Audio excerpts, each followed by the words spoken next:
sa aking pagkakaunawa, nais na mangyari ito ng Esperanza sa susunod na buwan. Bakit hindi pa siya makapagpasya?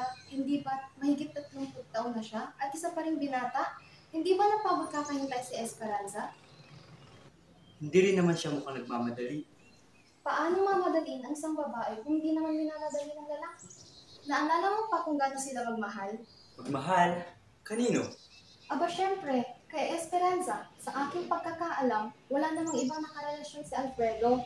Nung nagsisimula pa lang mga kanilang pag-iibigan, ay puno ng mga tula, mga bulaklak, kundi man, sulat at ganong mga bagay. Papa, sa tingin mo, ano kayang nangyayari? Sa aking palagay, ang mahabang pagsama ay talagang ganyan. Mainit sa ngayon, ngunit malamig kinabukasan. At sa kanilang kalagayan, nasa panahon sila ng taglamig. Ipinapakita na ang pagsang-ayon nila sa pagpapahaba ng kanilang kasal ay natalo nito ang pagtatyaga at bugso ng damdamin. At ang iyong mga sinabi ay natural lamang sa isang nag-uumpisang relasyon. At isa pa, tumatanda na sila upang gawin ang mga bagay na yan. Tapos na siya sa mga bagay na yan. Napag-iiwanan na ng panahon.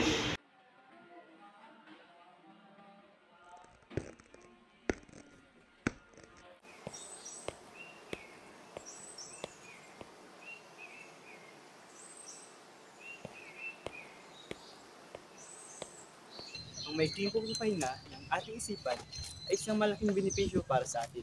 Isa pa, para rin ito sa kagustuhan ni Judge.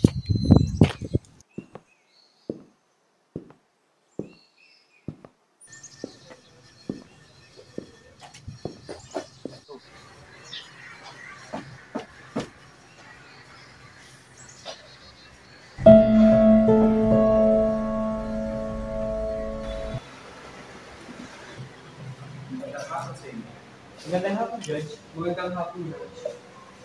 Magandang hapon, Pilipino. Mukhang magkakilala na pala kayo. Subalit, hindi siya si Binibining Del Valle. Siya si Julia Salas, ang aking hipag. Maging Binibining, ako'y nasama. Sa tuwing gusto kong itama ka, may mga bagay na naalala ko sa gaya nito. Pero naiintindihan ko.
Ano yung Esperanza? Ditong mga nakaraang araw kasi ay halos hindi na ako nakatapos na. Nais ko sana malaman kung ano. Minsan ay umuwi ako at pagpapagtapos ng trabaho ko. At kung minsan naman nagpapasama sa pagpapagtapos ng bali o pagpapagtapos ng IELTS, hindi yun ang dahilan. Kung gano'n yung dahilan mo, naiintindihan ko.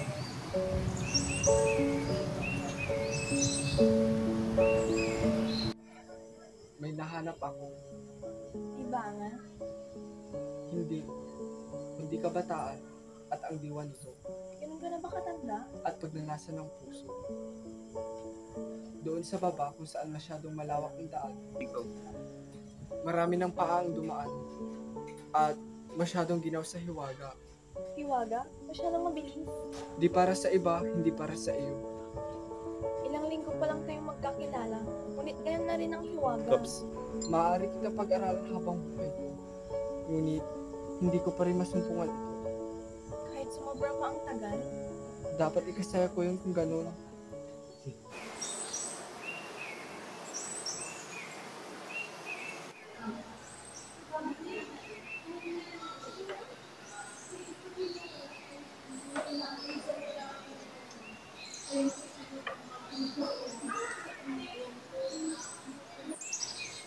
Judge, nais ko po pala kayong imbitahan sa aming plantasyon para sa makikinig ng halaman.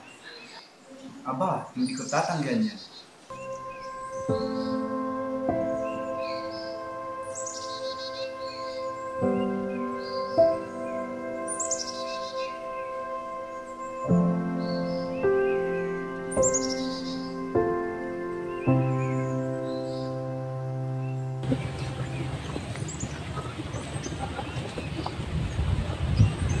Sana'y nasisiyahan ka. Labis. Parang ganito rin naman sa akin. Ang kaibahan lang, hindi ganito kaganda ang dagat. Sobrang bilis ng oras ngayong hapon, hindi ba? Sa tingin ko, ito na ang huli naming pagbisita. Ang huli. Bakit? Mukhang magiging abala ka na naman. Kung ikaw nga, hindi mawari sa iyo ang isang pawisan o kinakapos ng hininga, kung saan makikita ang isang abalang tao. Pero, Palagi hindi nagmamadali, medyo hindi nagmamadali at kalmado. sana nga totoo. Gaya ng sabi mo, kalmado, at walang mabigat na dala. Parang isang kalabaw sa putikan. Sino? Ako? Ako hindi. Hindi ba sabi mo kalmado at walang mabigat na dala? Yun ay sa aking palagay lamang. Patuloy lang yun. Kaunti lang talaga ang ating sa ating mga sila. Siya nga pala, kailangan ko rin makita ang mundo. Wala namang bago sa aming lugar. Material na bagay lamang. Ngunit, nandun ka. Ako? Ngunit nandito ako. Harapan mo. Malamang ka. Hindi ako pupunta nang wala ang pasensya. Bisita ka. Maaaring hindi mo magustuhan doon. Dahil may isang Amerikano ay wala kang bisita. Sa bagay, tanging alin lang naman ang ibig na sa Sa Calitus, ang aming tirahan. Sa simpleng kalye at puro puno lamang. Dali ko lang ba mahanap ang lugar na yun? Kung ipagtatanong kay Inas del Valle, Pagtatanong ko na lang ang ano, ang tahanan na pinakamagandang babae sa iyo. maaaring dyan ka na maligaw. Ang mga sinabi mo ay pawang hindi makakatotohanan. Maniwala ka sa akin. Totoo yun. Nakakala ko hindi ko masasabi ang ganitong bagay. Maliit, maganda, mambobola. Kung gayon ba, tinatanggi mo ang pagpuri ko sa Hindi naman. Inaayon ko lang ito sa nakikita ng ating mata. tama naman. Ngunit, bakit ko pala nasabi ito na? Dahil kailangan ko nang umalis sa bayan namin. Kailan? Bukas, pinapatawag na ako ni Inay at Itay. Kailangan daw nila ako sa mahal na araw. Kaya sasabi ko, ito na ang huli. Hindi ba kita pwedeng puntahan para makapagpaalam man? O nako, wag na. Wala nang oras. Wag ka nang mag-abala pa. Hindi. Nais ko lang talagang gawin yun. Wala nang oras. Malayo na yun sa aming lugar. Pakiwari ko eh. Bagong buhay na rin ito. Alam ko, batid ko ang lugar na ito. At nakapagtataka lang na malayong malayo ito sa kanila. Nagis na.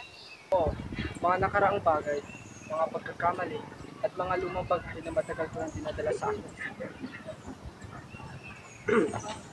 Paalam.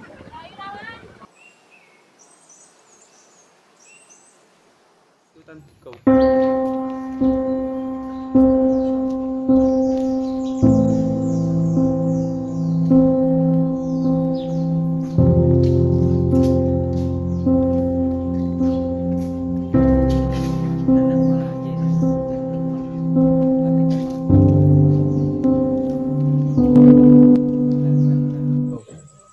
Magandang gabi. Akala ko'y matagal ka nang umalis. Hindi pa. Gusto mo na ang aking kapatid na manatili bago umalis. Oh, pati pala si Judge sasama. Oo. Nais pala kitang batiin. Para saan? Dapat una pa lang hindi natin nakita.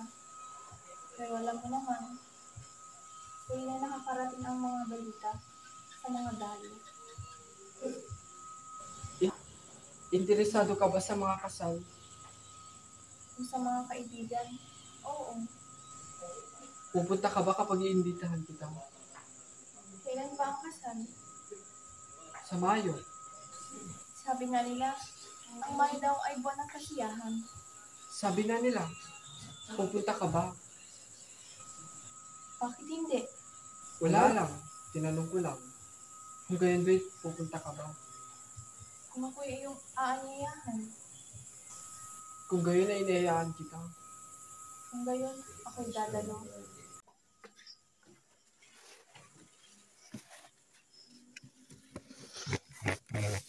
Gila, stala. Hulita, naranasan mo na bang mamili kung ano ang dapat mong gawin at nais mong gawin? Hindi. Inakala ko na naranasan mo na. Dahil kung nagkataon, maaari mong maintindihan ang sitwasyon ni Ginoo. Mapalad ka. Sigurado ka ba? Sigurado bang Ginoo sa kanyang ginagawa? Maaaring hindi. Ngunit may mga bagay na hindi na natin nakokontrol. At ang mga bagay na yun, bumibigat yun hatakin ka pababa. Iyon ang puntong walang saysay kung magtanong kung magpabadala ka ba dahil sa hindi nakasalalay sa mga kamay mo. Pero bakit? Bakit? Anong alam ko? Suliranin niyo ng Ginoo. Hindi ba't napupukaw ang interes mo? Bakit ako magiging interesado? Alfredo, mauna ka na. Nandito na ako sa aking tirahan.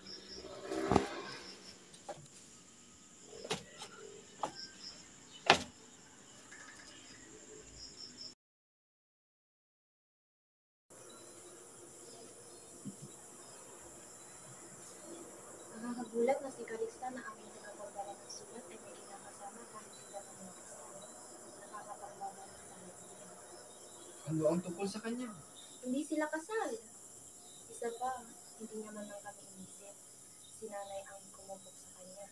Hindi namin inaasahan na mauwi siya sa pagiging masama. Masyado ka namang negatibo sa mga ginawa niya kasamaan. Ngunit sumasang-ayon ka ba? Saan? Sa kanyang ginawa. Hindi. Yung ginawa, hindi may tuturing na labis na kasamaan. Bakit hindi? Kung magkapagsalita ka ay parang isang immoral. Hindi ko alam kung saan nanggagaling ang ideya mong yan. Ang aking kaisipan. Ang sinasabi ko lang, ang pagkikipagsama sa lalaki na hindi kayo kasal ay mali. Ngunit ulitin ko, maaari din hindi. Ngunit sinaktan niya tayo, wala siyang utang na loob. Ang problema kasi sa'yo, Esperanza. Bakit ka ba nagagalit? Hindi ko alam kung bakit ka nagkakaganyan. Pero sa tingin ko, alam ko na ang dahilan kung bakit nag-iba ang pakikitungo mo sa akin itong mga nakaraan. Hindi ako bulag, Alfredo. Hindi rin ako bingi. Nakikita at naririnig ko kung anong mga gusto mong itago sa akin. Bakit ba hindi mo na lang ako diretsuhin bago pa mahuli ang lahat? Huwag mo akong isipin o isipin ng ibang tao. Oo, may isang gustong maging patas at gagawin kung ano ang tama. Ngunit ito'y pagsubok na hindi kaya ang sarili. Ngunit masyadong madali, ang isa naman hindi. Ano ang ibig mong sabihin? Ano man ang pagkukulang ko, at alam kong marami iyon sa iyong paningin. Sigurado ako sa aking buhay, at kailanman ay hindi ako humanap ng rason para maghanap pa ng iba. Esperanza, paano ako? Ikaw? Kung gusto mo lang gawin ang sinabi at tinangal ko mo, dahil pagod ka, bakit hindi mo na lang sabihin na pagod ka na sa akin?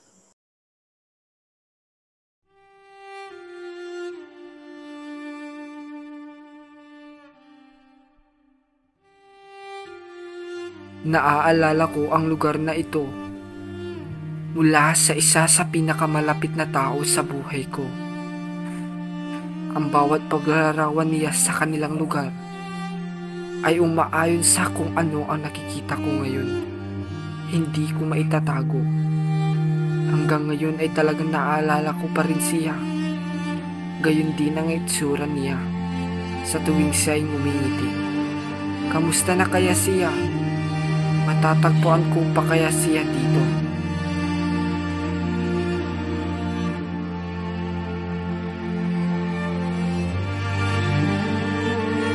Kahit patrabaho ang dahilan ng pagparito ko, ay hindi ko maiwasang hanapin ka upang masagot ang mga paano kong at bakit na 8 taon ko nang tinatanong sa kawalan.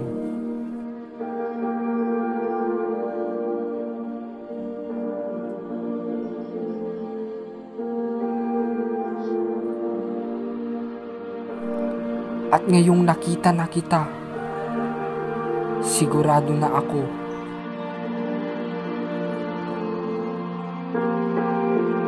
Sa loob ng 8 taon na nakalipas, ay masyadong marami ang nangyari.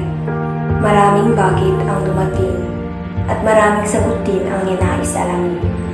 Sa halos 1 dekada na iyon, ay napagtanto ko na tanging pagmamahal lamang ang makakapagpakalma sa pusong nagdududa. At nagpapasalamat ako, hindi ako bumitaw.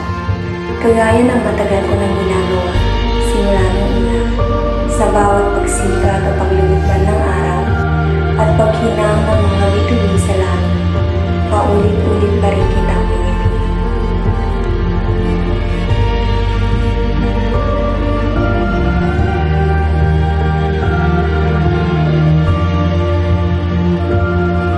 Napagtanto ko na sa loob ng 8 taon natin hindi pagkikita ay may mga nagbago sa iyo.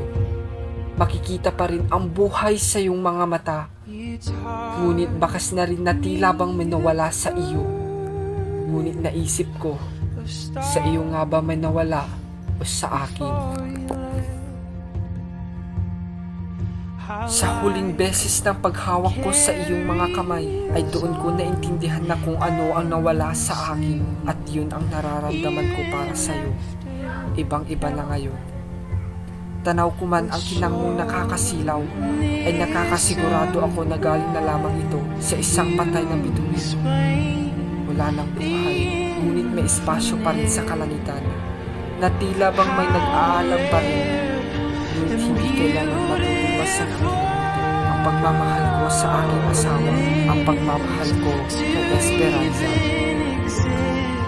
I couldn't help but ask you to see